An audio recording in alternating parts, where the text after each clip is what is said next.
Hello दोस्तों, welcome back. इस video में हम बात करेंगे म्यूचुअल फंड पोर्टफोलियो के बारे में। काफ़ी सवाल आ रहे थे कि म्यूचुअल फंड पोर्टफोलियो आपका शो कीजिए। तो सबसे पहले बता दूं, मेरा टोटल जो इन्वेस्टमेंट पोर्टफोलियो है वो 18 लाख का है। 18,46,000 के समथिंग कुछ है, 18 लाख से ऊपर है।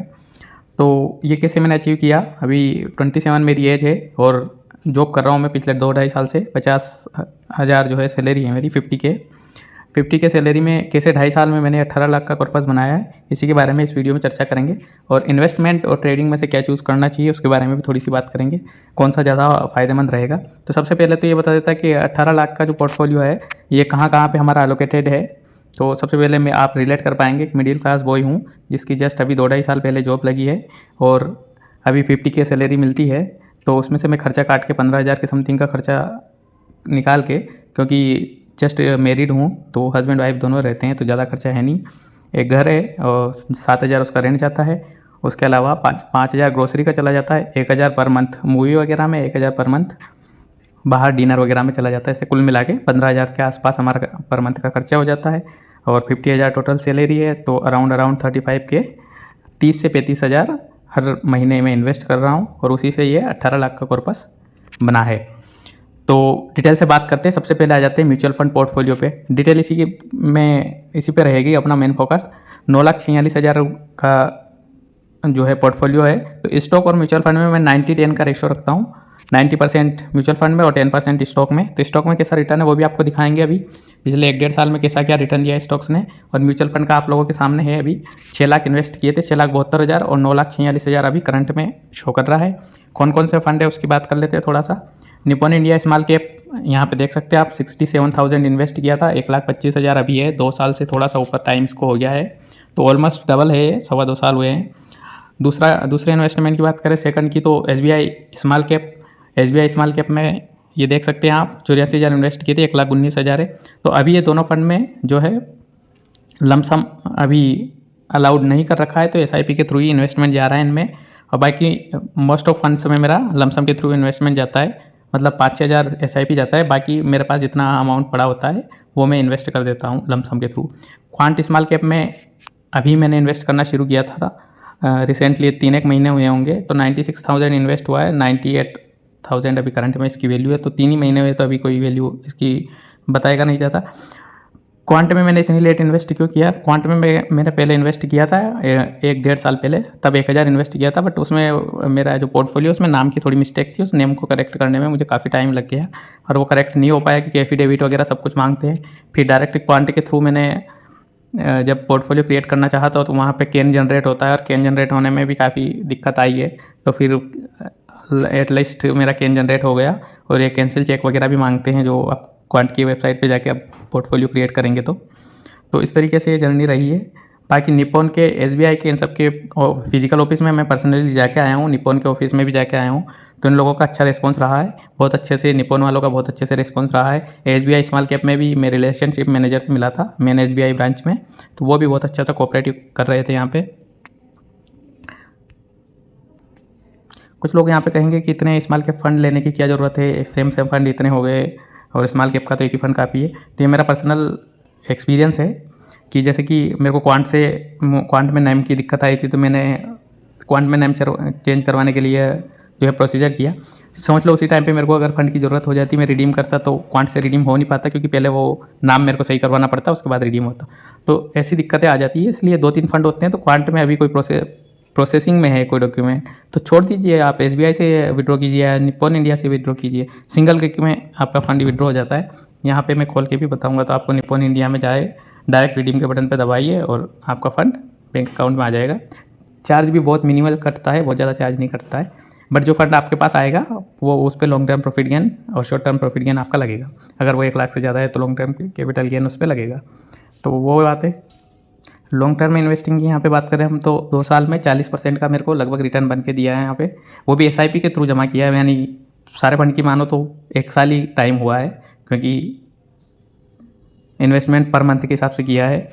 तो सारा इन्वेस्टमेंट एक साथ नहीं किया था, लमसम टाइम के हिसाब से डिवाइड करते हुए किया है। तो ओवरऑल टाइम 1 साल ही हुआ है। XIRR 32 की दिख रही है आपको। XIRR का मतलब होता है कि पर अमाउंट को जब भी इन्वेस्ट करें उसको 1 साल के हिसाब से कैलकुलेट करके रिटर्न बताते हैं।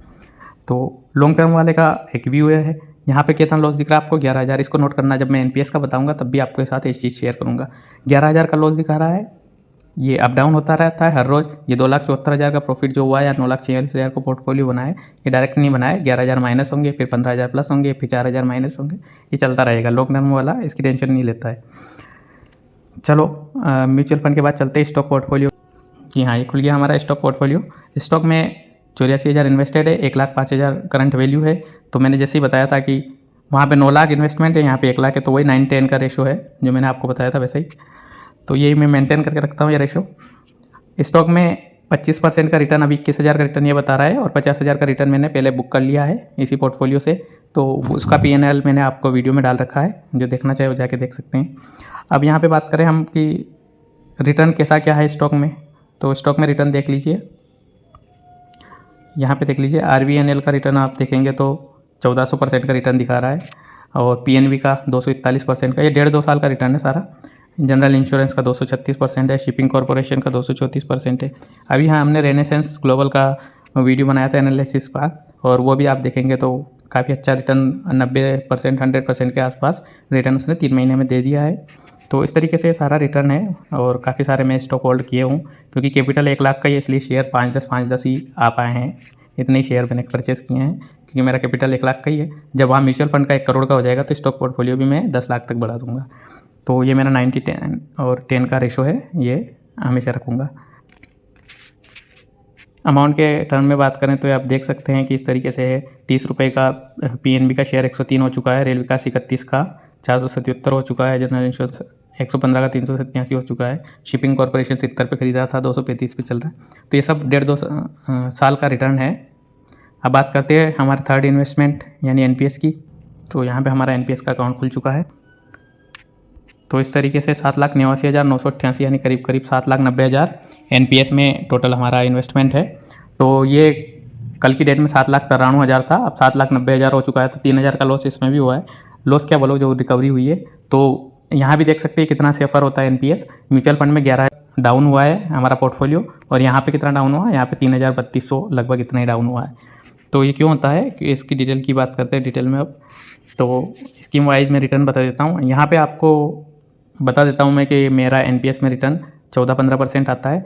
नॉर्मल लोगों का 14% तो आ ही जाता है, 13-14% तो नॉर्मल लोगों का रिटर्न आता है 8-9%। तो मैं क्या अलग करता हूँ वो चीज़ भी आप लोगों के साथ शेयर कर देता हूँ। NPS में मेरा रिटर्न भी पहले 8-9% ही आता था, अब 13-14% आता है। तो मैंने सेटिंग चेंज करी है, वो आप लोगों के साथ शेयर कर देता हूँ। ये सबसे पहले देखिए स्कीम ई का मतलब होता है इक्विटी। तो इक्विटी में कितने हैं, 4 लाख रुपये। और दूसरा स्कीम C यानी कॉर्पोरेट बॉन्ड में कितने हैं, 2 लाख समथिंग। और स्कीम G यानी गवर्नमेंट बॉन्ड, इसमें 1.5 लाख करीब करीब ये देखेंगे तो 4 लाख। आधा अमाउंट स्कीम ई में है, यानी इक्विटी में 50% है, और बाकी कॉर्पोरेट और गवर्नमेंट बॉन्ड में 50% है। आप जब NPS का नया अकाउंट खुलवाते हैं तो 25% इक्विटी में आता है, बाकी कॉर्पोरेट और गवर्नमेंट बॉन्ड में आता है। और आप लोगों को अच्छे से पता होगा कि इक्विटी का रिटर्न 14-15% आता है, और कॉर्पोरेट गवर्नमेंट बॉन्ड का 7-8% आता है। तो मुझे दोनों के बीच का मिला के 12-13% का रिटर्न यहाँ पे मिल जाता है, क्योंकि 50-50% दोनों है।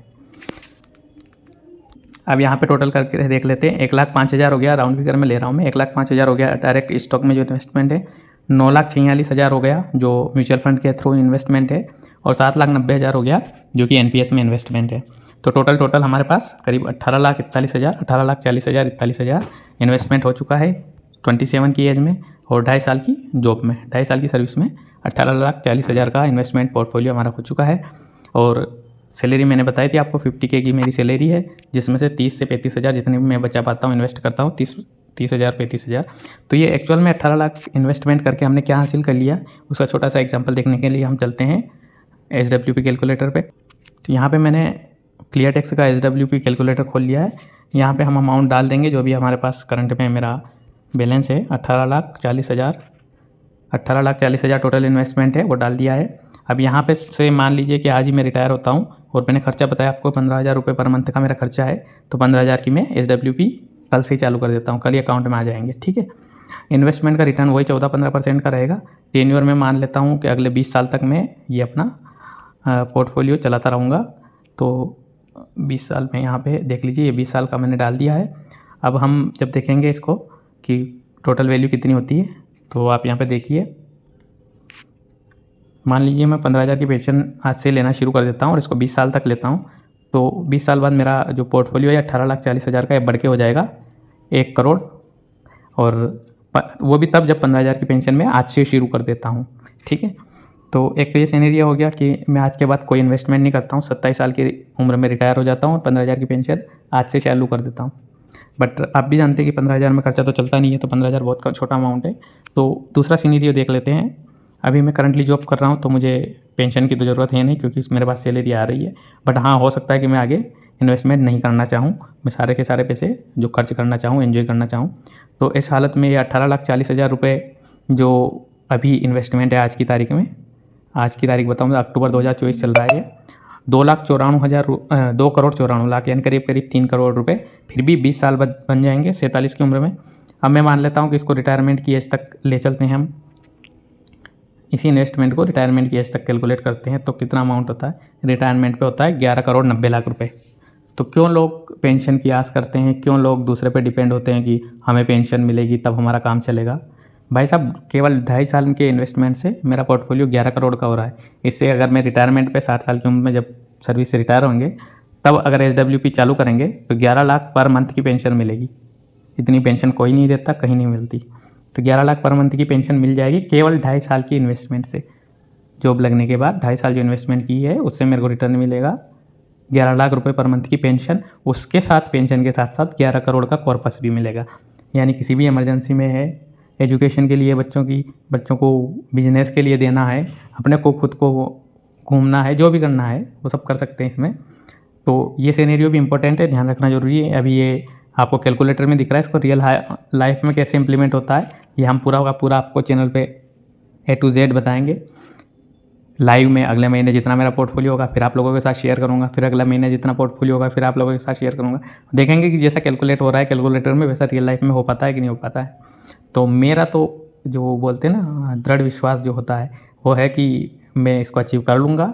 मेरे को यहाँ ये नंबर इतना सरप्राइजिंग नहीं लग रहा है, मेरे को लगता है कि हाँ ये अचीव हो सकता है, ऐसा कोई बड़ी बात नहीं है इसमें। चैनल को सब्सक्राइब कर दीजिए और बेल आइकन को दबा दीजिए, क्योंकि हम हमारा पोर्टफोलियो कंटिन्यूसली शेयर करते रहते हैं इस पर। और क्या जो इस कैलकुलेटर में शो हो रहा है ये रियल लाइफ में इम्प्लीमेंट होता है कि नहीं होता है, इसी को हमें इस चैनल के माध्यम से आप लोगों के साथ शेयर करते हैं। और इसके अलावा शॉर्ट्स भी हम डालते हैं, इंटरटेनिंग फाइनेंस से रिलेटेड, इंटरटेनमेंट प्लस एजुकेशन वाले मिक्स वीडियो होते हैं। कुछ इंटरटेनमेंट होता है, कुछ एजुकेशन होता है, तो वैसे वीडियो भी इसमें डालते हैं। पोर्टफोलियो को कंटिन्यू शेयर करते हैं आप लोगों के साथ। तो इसके अलावा फंडामेंटल एनालिसिस की वीडियो भी आपके साथ डालते हैं, तो चैनल पे आप देख सकते हैं। तो ये हमारा चैनल है और इस पर फंडामेंटल एनालिसिस के वीडियो डाल रखे हैं, ये देख लीजिए आप। रिनेसेंस ग्लोबल का 3 महीने पहले ही डाला था, तब 99 प्राइस थी, अभी 180 के आसपास चल रही है, आप देख सकते हैं। सेम कहानी धनसेरी वेंचर्स की है, मनाक्षया में भी 10-15% का रिटर्न है, GSPL में है, और VLS फाइनेंस में भी 450 के समथिंग चल रहा है, 300 पे खरीदा था। दीप इंडस्ट्री भी 300 पे खरीदा था, 450 चल रहा है। सभी इस तरीके की एनालिसिस हम बना के देते हैं इस चैनल पे। और कोई भी रिकमेंडेशन नहीं है ये, केवल जो मैं इन्वेस्ट करता हूँ जिस तरीके से हम सोचते हैं एजुकेशनल पर्पज़ से वीडियो बनाया है। और आपको पता है कि मैं खुद इतना एनालिसिस करके इन्वेस्ट कर रहा हूँ, फिर भी मैं 10% से ज़्यादा किसी स्टॉक में, मतलब टोटल 10% से ज़्यादा स्टॉक में इन्वेस्ट नहीं करता हूँ, 90% म्यूचुअल फंड में करता हूँ। और स्टॉक में भी पर्टिकुलर स्टॉक में, जैसे कि 10 लाख का टोटल फंड है तो केवल 1 लाख ही स्टॉक में जाएगा, 9 लाख म्यूचुअल फंड में जाएगा। और 1 लाख में भी एक पर्टिकुलर स्टॉक में 10,000 से ज़्यादा कभी नहीं जाएगा मेरा। तो ये मैंने रूल्स बना रखे हैं अपने कुछ, आप लोग कुछ सीख सकते हैं इससे, बाकी रूल्स आपको अपना बनाना है, ऐसा कुछ नहीं है। तो इस वीडियो में यहाँ तक ही, और आपने यहाँ तक देखा है तो चैनल को सब्सक्राइब भी कर दीजिए, आप लोगों के लिए इतनी मेहनत करते हैं। और जो मैं खुद एक्चुअली करता हूँ वही आप लोगों के साथ शेयर करता हूँ। तो इस वीडियो में यहाँ तक ही, जय हिंद जय भारत।